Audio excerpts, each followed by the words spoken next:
তুমি রান্না করেছ, আমি শেষকালে খেয়ে যাব। মা মুখটা নিচু করে বললে, তাই যাস বাবা, বড় সাফ করে রান্না করেছি।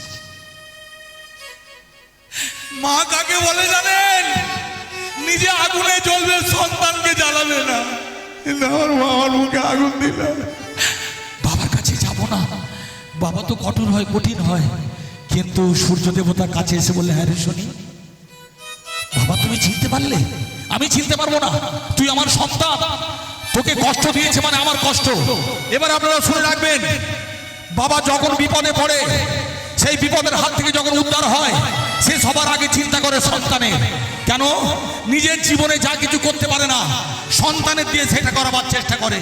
তাই বুঝতে পারছেন, রাজা রামচন্দ্র যখন বনবাসে চলে যাচ্ছিলেন, রাজা রামচন্দ্রের বাবা দশরথ পুত্র শোকে মারা গিয়েছিল। কেন জানেন? সে চেয়েছিল আমার ছেলে রাজা হোক, সেটা দেখতে পায় না। তাই আপনার বাবা নয়, আপনার সবসময় মঙ্গল চাইবে।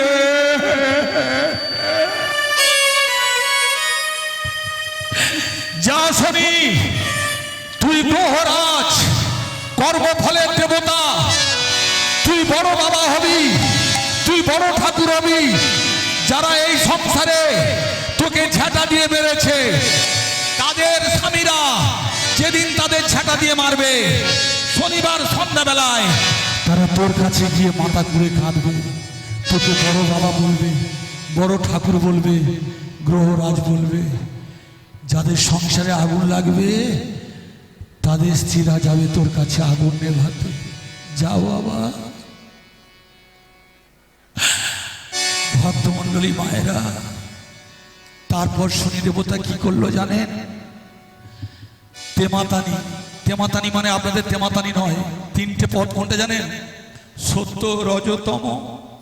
এই তিনটে জায়গার মাঝখানে ভগবান দাঁড়িয়ে আছে, আর ভগবানের শ্রীচরণে এইভাবে বাহু দুটো তোলে,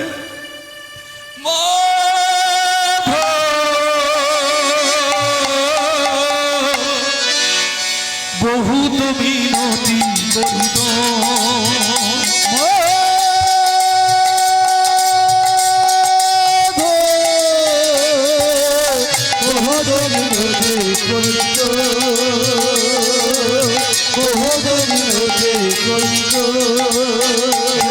তুলসী দিল এ দেহ সমর্পিত, দেহ তুলসী দিল এ দেহ সমর্পিত, তুলসী দিল এ দেহ সমর্পিত, দেহ তুলসী দিল এ দেহ সমর্পিত। দয়া জানু না ছাড়ি দিব, দয়া জানু না ছাড়ি দিব।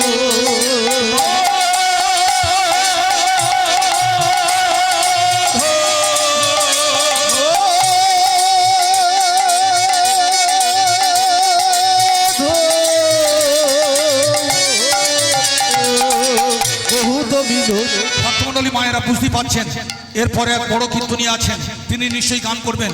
তবে আমি চট করে ছাড়বো না মা, উনি এলে তবে ছাড়বো। কিন্তু একটা কথা বলে যাই মা, সুযোগ দিতে হবে মা। আপনারা কি রাত 10টার পরে থাকতে চান না? তাই আমি বেশিক্ষণ গান করলে ও যদি কষ্ট পায়, বলবে তোমাদের আসল ভালো নয়। কেন আমরা বদনাম নেবো বলো দিদি? তাই আস্তে একটু আপনারা অপেক্ষা করুন। এবার কি হলো দেখুন। ওদিকে বাবা মহাদেবের কাঁধ থেকে বিষ্ণু নারায়ণ সুদর্শন চক্র দিয়ে সতীকে 51 টুকরে বিভক্ত করে মর্তধামে নিক্ষেপ করলেন। যেখানে তার দেহগুলো পড়লো, প্রত্যেকটা হয়ে গেল সতীপীঠ। এই সতীপীঠ মানে কাঁচা খেকো ঠাকুর। তাই তারাপীঠে, মহাতীর্থ কালীঘাটে যদি বুক চিরে রক্ত দেন, সেই রক্ত আত্মা শক্তি মহামায়া পান করবেন, সেই রক্ত আপনার সন্তানের দেহের মধ্যে সঞ্চার হবে। বোঝা গেল? এবার আসুন মায়েরা, বাবা মহাদেব কৈলাস পর্বতে বছরের পর পর, যুগের পর যুগ তপস্যা করতে শুরু করলেন। ব্রহ্মার ব্রহ্মাণী, নারায়ণের লক্ষ্মী, ইন্দ্রের ইন্দ্রাণী, কিন্তু সংজ্ঞার কর্তা দেবাদিদেব মহাদেবের ঘর সংসার হয় না। তাই ভগবান মাগো ঘটক সেজে গিরিরাজ, পর্বতের কন্যা আছে পার্বতী, তার সঙ্গে বিয়ের ব্যবস্থা করলেন। নারদ এসে বললে, আপনার মেয়েকে বিয়ে দেবেন? বললে মেয়ে বড় হয়েছে, বিয়ে দেব, কিন্তু ছেলে কি রকম? বলে ছেলে ভালো, কি করে? হরিনাম করে। বাহ, ধর্মে কর্মে মন আছে। আচ্ছা জমি জায়গা আছে? বললে হ্যাঁ, আমার মামার প্রচুর জায়গা আছে। কত বিঘে? বিঘে বলা যাবে কেন? না, মামার এত পর্চার, এত দলিল, ঘর ভর্তি হয়ে গেছে, হিসেব রাখতে পারে না। তার মানে বুঝতে পারছেন ভোলানাথ মহেশ্বর কত সম্পত্তি? সর্বমত্ত পাতাল যত, যেখানে যত শ্মশান আছে সব আমার পাগলা মামার, পাগলা মামা। ও ঠিক আছে, তা চাষবাস করে? মামা বললে ধান চাষ করে কি লাভ? এক বস্তা দুধের স্বর খুব হলে 3000 কি 4000, কিন্তু এক বস্তা যদি গাঁজা চাষ করি অন্তত 3 কোটি। তার মানে মামা কিছু করে না, তার ছেলেরাই করে। ঠিক আছে, ছেলে যখন হরিনাম করে, কৃষ্ণ নাম করে, বিয়ে দেব। ভক্তমণ্ডলী, বিয়েটা হলো, কিন্তু বিয়ের পরে সতী যেমন ঠান্ডা গোছের ছিলেন, দেবী পার্বতী তা কিন্তু ছিল না। মা অগ্নিকন্যা। এক একটা মেয়েরা গোমা খেতে বসে পর্যন্ত স্বামীকে চোখ দেখায়। বাবা মহাদেবকে বললে ঘরে থাকবে, মশারির ভিতরে হরিনাম করবে, বাইরে যেতে হবে না। যে শ্মশানে বসে হরিনাম করে তাকে ঘরের মধ্যে বন্দি করে দিল। ঘরের মধ্যে যখন বন্দি করে দিল, বাবা ঠিক করলো এর সঙ্গে ঘর হবে না, পালাবো বলে গভীর রাত্রিতে পালিয়ে যাচ্ছিলেন। দেবী দুর্গা উঠে বলে, এই যে যাচ্ছ কোথায়? ছোট বাইরে যাব, ঘরের কোণে একটা কলসি আছে, ওখানে ব্যবস্থা করো, সকালে ফেলে দিয়ে আসবো। তবু বাইরে যেতে দেবে না। ঠিক আছে, জেনে রাখবেন ভোরবেলা কারা ঘুমিয়েছিলেন? দেবী বিষ্ণুপ্রিয়া। ভোরবেলা কারা কে ঘুমিয়েছিলেন? বেহুলা। দেবী দুর্গা তখন ঘুমালেন, আর আপনাদের ভোলে বাবা কি করলো? এই সুযোগ চুপি চুপি চলেছে ভোলানাথ, চুপি চুপি চলেছে ভোলানাথ, চুপি চুপি চলেছে ভোলানাথ, চুপি চুপি চলেছে ভোলানাথ, চুপি চুপি চলেছে ভোলানাথ। গুন গুন গানে গায় কৃষ্ণ নাম, গুনে গুনে গানে গায় কৃষ্ণ নাম, চুপি চুপি চলেছে ভোলানাথ, চুপি চুপি চলেছে ভোলানাথ, চুপি চুপি চলেছে ভোলানাথ। গুন গুন গানে গায় কৃষ্ণ নাম, গুনে গুনে গানে গায় কৃষ্ণ নাম, চুপি চুপি চলেছে ভোলানাথ। চুপি চুপি চলেছে ভোলানাথ। ও মায়েরা ভোরের দিকে পালাচ্ছিল, আর সেই সময় নারদটা মামার বাড়ি আসছিল। পথের মাঝখানে দেবাদিদেব মহাদেবের সঙ্গে দেখা। যেই দেখা, আসতে শুনুন, যেই দেখা হয়ে গেছে, ও মামা, ও পাগলা মামা, কে রে? আমি তোমাদের লাগানে ভাগানে ভাগনা। এত ভোরবেলা কোথায় যাবি? তোমাদের বাড়ি যাচ্ছি, কিন্তু আমার প্রশ্ন হলো, আমি তো তোমাদের বাড়ি যাচ্ছি, তুমি কোথা বা চলেছ? কোথা বা চলেছ, কোথা বা চলেছ?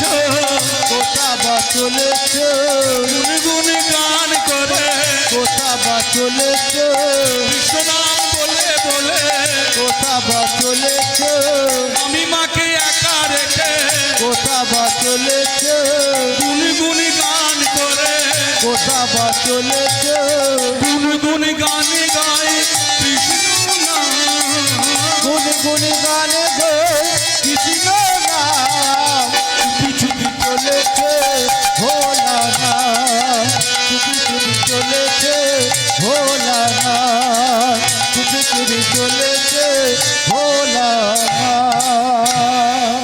ভক্তমণ্ডলী মায়েরা, সর্বনাশের মাথায় বাজ হয়ে গেছে, চলে যাচ্ছে, কিন্তু চলে যাচ্ছ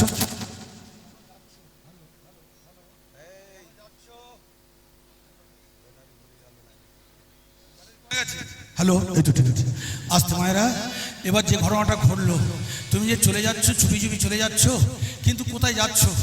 আরে ওই পদ্মবন বলে একটা শ্মশান আছে না, ওখানে হরিনাম গাইবো। জানিস আগেরটা ভালো ছিল, এই দোজপুকে একটা গন্ডগোল আছে। প্রথম যেটা ছিল সতী, ওর মতো মেয়ে হয় না, তাই ওকে আমি মাথায় রাখি। ও দেবী ছিল। আর এটা কি ঝগড়া করে জানিস? তোকে কি বলবো, আমাকে হরিনাম গাইতে দেয় না, বলে মশারির ভেতরে হরিনাম গাইবে, ওখানে বাতাসা ছড়াবে, ওখানেই বাতাসা ছড়িয়ে খাবে। আর কি বলে জানিস, ঘরে পায়খানা প্রস্রাব করব, রাত্রে কোথাও যেতে দেবে না। এবার তুই বল, এইভাবে ঘর করা যায়? আর তাছাড়া ওই পার্বতীর গায়ে গন্ধ, ও মায়েরা, দেবী দুর্গার গায়ে গন্ধ আমি তো জীবনে শুনিনি। পাগলা বাবা বলে কি গো, কিছু মনে করবেন না মা। এবছর কলকাতায় ঠাকুর দেখতে গিয়েছিলাম, যেখানে সিঁদুর হয়েছে ওখানে গিয়েছিলাম। কিন্তু জানো দাদা, ঠাকুর দেখতে গিয়ে প্যান্ডেল থেকে ঘরে এসেছি। কেন? এত ভিড় ভাট্টা ছিল। তাই যারা দেবী দুর্গাকে বোঝে না, চেনে না, জানে না, তারা আজে বাজে কথা বলে। জেনে রাখবেন, দেবী দুর্গার যে গন্ধের কথা বাবা মহাদেব বলছেন, উনি জেনে শুনে বলছেন। কি কিসের গন্ধ? পদ্ম ফুলের গন্ধ। পদ্ম ফুল ছাড়া দেবী দুর্গার পুজো হয় না। রক্তকরবীর গন্ধ, দেবী দুর্গার পুজো চাই। আর একটা অপরাজিতা, যেটাকে আপনারা নীলকণ্ঠ বলেন, বুড়োটার সেগুলো পছন্দ হয় না। কি করে পছন্দ হবে যশোদা? কি করে হবে? যে মরা পড়ানো শ্মশানে পড়ে থাকে চেলাকাটের ওপরে বসে, মরা পড়ানো গন্ধ যার এত প্রিয়, কুকুরের না মা, এত বড় কথা বলবো না, বাবা কষ্ট হবে। এখন কথা হলো গন্ধ সহ্য হয় না। তবে একটা কথা বলে যাই মা, আমাদের ওখানে একজন চিংড়ি বিক্রি করতো, জানেন মা? চিংড়ি বিক্রি করে সে কোটিপতি হয়েছে। তবে পচা চিংড়ি বিক্রি করতো। আজকে 3 মাস হলো ঘুমাতে পারছে না। ডাক্তারবাবুর কাছে গেছে, ডাক্তারবাবু ওষুধ দিচ্ছে, কাজ হচ্ছে না। তখন ডাক্তারবাবু পরীক্ষা করে বললে, আচ্ছা মা, তুমি যে ঘুমাতে পারছো না, তুমি কি করতে? এর আগে চিংড়ি বিক্রি করতাম। কি চিংড়ি? বললে পচা চিংড়ি। কাল থেকে তুমি ঘুমাবে। কিভাবে? ওই যে ট্রেতে করে, যে হাঁড়িতে করে চিংড়ি বিক্রি করতে, ওখানে দুর্গন্ধ পচা চিংড়ি কিনবে, কিনে মাথার ধারে রেখে ঘুমাবে। দেখো তোমার ঘুম ভাঙে কিনা। ভক্তমণ্ডলী, যেই পচা চিংড়ি মাথার ধারে রেখেছেন, সঙ্গে সঙ্গে বউটা ঘুমিয়ে পড়ল। তাই যে রোগের যে ওষুধ, সেইটা দিতে হবে। তাই চুপি চুপি চলেছে ভোলা, চুপি চুপি চলেছে ভোলা না, গুনগুন গানে গায় কৃষ্ণ নাম, গুনগুন গানে গায় কৃষ্ণ নাম। তাই নারদ শোন, আমি চলে যাচ্ছি, তুই তোর মামিমাকে বলবি না। কেন? মামিমা যদি জানতে পারে, হ্যাঁ, আমাকে পিটবে আর তোকে পুঁতবে। তুই বলবি না। তবে আমি যেখানে যাচ্ছি ওটা শ্মশান, পদ্মবনের ওই শ্মশানটা। হ্যাঁ মামা, মামিমা তো তোমাকে চিনতে পারবে। আমি বেদে সেজে হরিনাম গাইব, জীবনে যা করিনি, বেদে সেজে হরিনাম গাইব। ঠিক আছে, তুমি যাও। এবার নারদ কি করছেন? হরিনাম গাইতে গাইতে ভক্তমণ্ডলী মায়েরা ভোরবেলা এসে দেবী দুর্গার কৈলাসে দুয়ারে চুপটি করে বসে আছেন। দেবী দুর্গা ঘুম থেকে উঠে দেখতে পাচ্ছেন, মাগো বিছানা আছে, বিছানায় তার স্বামী নেই। তবে দেবী দুর্গা পরিষ্কার বুঝতে পারলেন, জাল ছিঁড়ে মাছ পালাতে পারে, কিন্তু পুকুর ছিঁড়ে মাছ পালাবে না। বিয়ে যখন একবার করেছি, গলায় মালা দিয়ে দিয়েছি, অগ্নি সাক্ষী নারায়ণ সাক্ষী করেছি, ওকে ধরবই ধরবো বলে দুয়ারটা খুলেছেন। যখনই দুয়ারটা খুলেছেন, সেই সময় দেখতে পাচ্ছেন নারদ। এই নারদ, কি মাইমা, তুই এখানে করতে গেলি? আমি তোমাদের বাড়ি এসেছি, জানিস তোর মামা আজকের ভোরবেলা পালিয়েছে। তুই দেখেছিস? নারদকে কিন্তু বাবা মহাদেব বলে দিয়েছিল, তোর মামিমাকে সত্যি কথা বলবি না। নারদ 3 সত্যি খেয়েছিলেন, মামিমাকে বলবো না, বলবো না, বলবো না। যেই মামিমা মাগো কোটাসের মতো চোখগুলো বার করেছেন, বল তোর মামিমা, তোর মামা এই পথ দিয়ে গেছে, দেখেছিস? নারদ তখন বললে, মামিমা, আমি জীবনে কোনোদিন মিথ্যে কথা বলি না, সবসময় সত্যি কথা বলি। হ্যাঁ, তবে আমার মা বলেছিল তুই সারাদিন মিথ্যে কথা বলবি, শুধু সকালবেলা ভোরবেলা ব্রহ্ম মুহূর্তে সত্যি কথা বলবি। তাই আমি তোমায় সত্যি কথা বলছি, কি মামা বেদে সেজে পদ্ম মনে হরিনাম গাইছে। দেবী দুর্গা বললে ও যদি বেদে সাজে, আমি বেদিনী সাজবো, জৈসাকে তৈসা মেলেগা। বেদিনী সেজে আমি হরিনাম গাইবো। আর বাবা মহাদেব কিভাবে হরিনাম গাইছে দেখুন।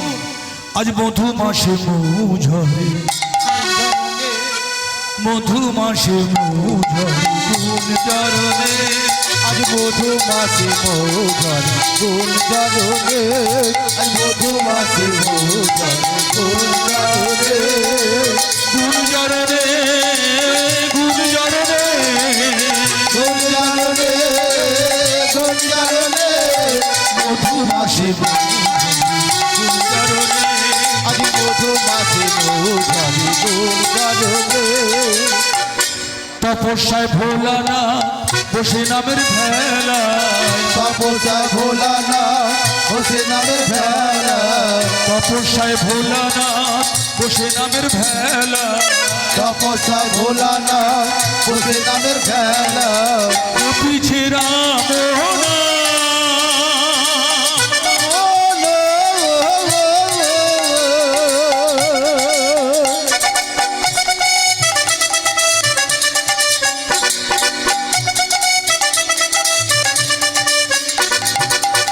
পিছে রাম আরে রাম কৃষ্ণ না কৃষ্ণ হরি না পিছে রাম রাম কৃষ্ণ